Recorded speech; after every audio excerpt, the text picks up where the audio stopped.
Oh, meu Deus, Jess! Onde foi que você se meteu? Onde você estava? Mãe, eu pedi pra você. Eu não sumi. Pensamos que estivesse morto. Brenda, quieta.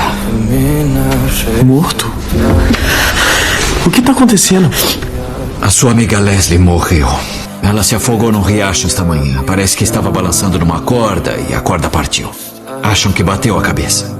Não é uma corda qualquer. Não poderia se partir. Sinto muito. Tá mentindo. Ela não morreu, é mentira! Jess! Eu não convidei a Leslie pra ir ao museu comigo. Leslie! Eu não quis convidar. Eu não tava lá pra ajudá-la. A culpa é minha.